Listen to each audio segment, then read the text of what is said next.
People think heroes are strong because they can fight, but that's not the truth. Heroes are not made by powers, they are made by pain. Every hero you admire lost something first, a family, a dream, or themselves. They wake up every day with fear, but they still choose to protect others. They get tired, they get broken, they want to quit, but they don't.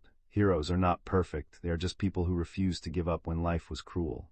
So if you're struggling right now, if life is hitting you hard, remember this: you are closer to becoming a hero than you think.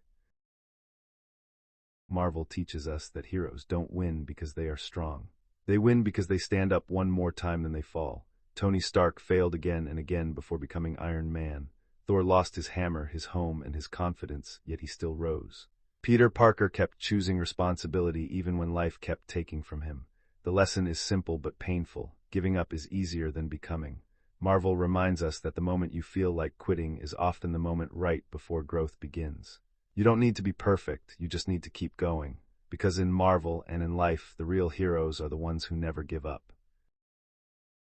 Being different is not your weakness. In Marvel, it's the reason the heroes exist. Peter Parker was too young, Steve Rogers was too weak, T'Challa was too different from the world around him, Wanda was too emotional.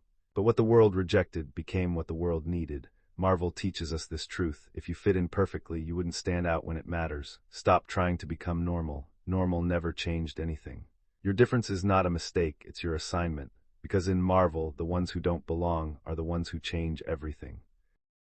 Growth pain is not what breaks people. Confusion does. In Marvel, growth doesn't start when heroes suffer. It starts when they stop asking, "Why me?" and start asking, "What now?" The difference between heroes and villains is not power, it's response. Some characters let pain sharpen them, others let pain harden them.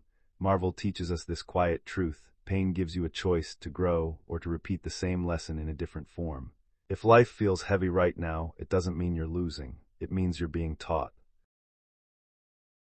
Inner strength in Marvel is never loud, it doesn't announce itself, it shows up when there is no applause. Inner strength is choosing to stand when walking away would be easier. It is staying human when power tempts you to become something else. Marvel teaches us that real strength is not what you can destroy, but what you refuse to lose your values. Your patience, your sense of right if you're still standing in silence, still choosing forward without recognition. That is inner strength, and in Marvel, that is what makes someone worthy. Power in Marvel is never the problem, what people do with it is. Every time someone gains power, they are tested not by enemies but by choice. Power asks one question: will you protect or will you control? Marvel teaches us that responsibility is what keeps power human. Without it, strength becomes fear. Without it, intelligence becomes danger. Real power is knowing when to act and when to stop. Because in Marvel, power doesn't make you a hero. Responsibility does.